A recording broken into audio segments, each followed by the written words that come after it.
In the vast, silent expanse of the Arizona desert, some secrets are best left buried. But tonight, we're digging one up.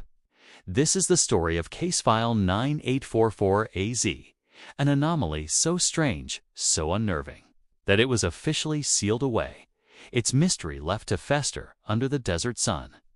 It all begins on a desolate stretch of Highway 89, a place where the world feels empty and the silence is absolute. Near a long-abandoned rest stop called Two Palms stands a lone, weathered payphone, a relic from a forgotten time. For years, it was nothing more than a rusted piece of scenery, ignored by the few travelers who passed by. But on the night of August 12, 1998, that silence was shattered. Imagine you're State Trooper Reynolds on a routine patrol. It's the dead of night, the air is still, and the only sound is the hum of your engine. Suddenly, a noise pierces the darkness, shrill, metallic ringing. It's coming from the old payphone. It rings and rings, an insistent, impossible sound in the middle of nowhere. Your first thought is a prank, maybe a technical glitch. So you pull over, step out into the cool desert air, and walk towards the sound. The phone booth is coated in dust and grime, looking like it hasn't been touched in decades. You lift the heavy receiver. The time on your watch reads exactly 3:17 and 1 second in the morning. Expecting a dial tone or maybe some kids laughing on the other end, Trooper Reynolds was met with something else entirely. For 7 seconds, a perfectly clear audio burst came through the line. It was a woman's voice, whispering, but the sound was heavily distorted, as if it was being stretched and twisted through time itself.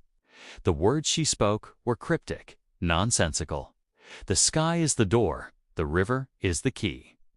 And then, just as suddenly as it began, the line went dead. Total silence. Confused, Trooper Reynolds tried to call the number back a few minutes later, using his own radio dispatch to trace the call. But there was no number to trace. The line was completely dead.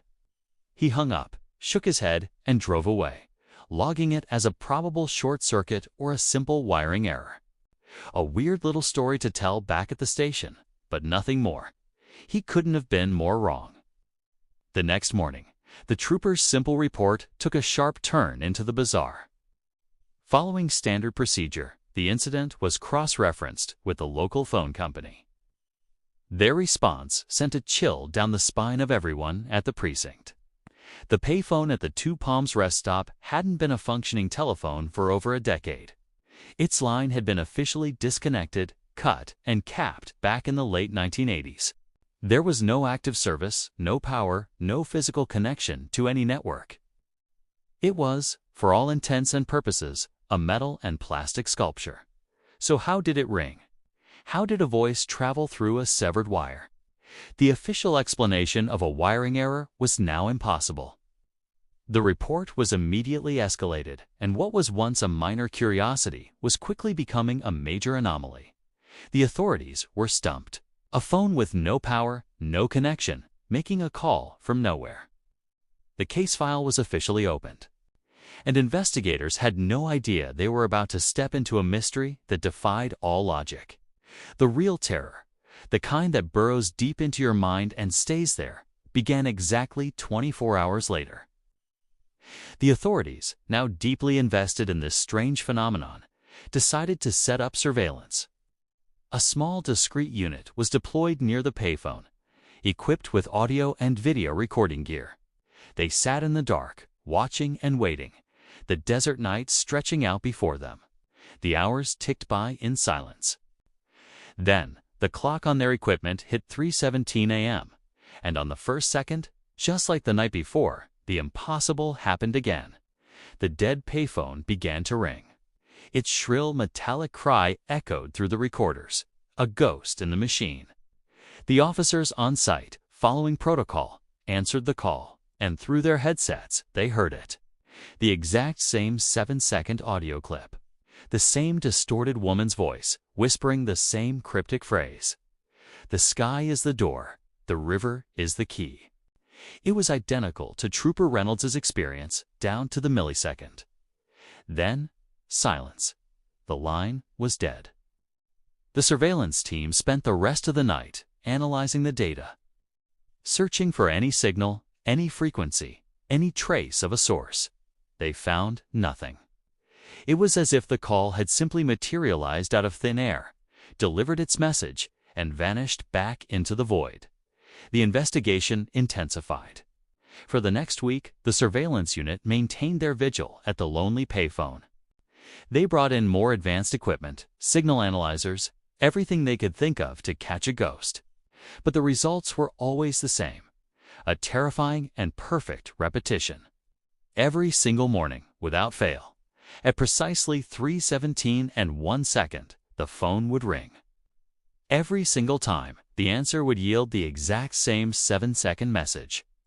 The sky is the door, the river is the key. The recording was always identical. Not similar, but a perfect digital copy of the previous night's event. There were no fluctuations in tone, no change in distortion, no background noise. It was a perfect, looping paradox. Investigators were baffled. They had a recording of an event that, according to all known laws of physics and technology, could not be happening. The phone had no power source. It had no connection. Yet, it called. Day after day, the desert payphone performed its chilling ritual. A 7-second message from an unknown sender to an unknown recipient, leaving behind no clues, no trace, and no logical explanation. After 7 days of this unexplainable repeating event, the authorities were at a dead end. They had collected 7 identical recordings of a phantom phone call, and were no closer to an answer than they were on the first night. The phenomenon was consistent, predictable, yet completely beyond their understanding. What did the message mean? The sky is the door. The river is the key. Was it a code? A warning? The ravings of a ghost? Or was it something else entirely? Something from far beyond our comprehension? With no leads, no suspects, and no scientific explanation, the case was going cold. The resources dedicated to watching an old payphone in the middle of nowhere were becoming unjustifiable. The decision was made. Case file 98244AZ, also known as the deadline anomaly, was officially closed. The final entry in the file is haunting in its simplicity. It notes that after all the investigation, all the surveillance, all the questions, the payphone was to be left as it was, untouched. So the surveillance teams packed up their gear and left. The file was sealed, archived, and destined to gather dust in some forgotten government storeroom. But the payphone, a payphone remained. It still stands there today. On that lonely stretch of Arizona's Highway 89, a silent, weathered sentinel under the blazing sun and the cold desert stars. It looks just like any other piece of roadside junk, its purpose long since faded. But we know its secret. We know that it's not just junk, it's a clock. And it's quietly, patiently, counting down the seconds. Waiting for the moment the world goes quiet and the sky is full of stars. Waiting for the hands of time to reach that precise, unholy moment. 3:17 and 1 second in the morning. The moment when the deadline comes alive, to once again deliver its repeating, terrifying message to anyone or anything that might be listening in the dark. What do you think is happening out there in the Arizona desert? Is it a glitch in the fabric of reality? A message from another dimension? Or a complex, unexplained, natural phenomenon? The file may be closed, but the mystery is very much alive. Maybe the answer is hidden in the message itself. The sky is the door. The river is the key. Perhaps it's not meant for us at all. The thought that this is still happening night after night is what makes this one of the most unsettling, unsolved cases I've ever come across. Thanks for joining me as we delved into this strange piece of history.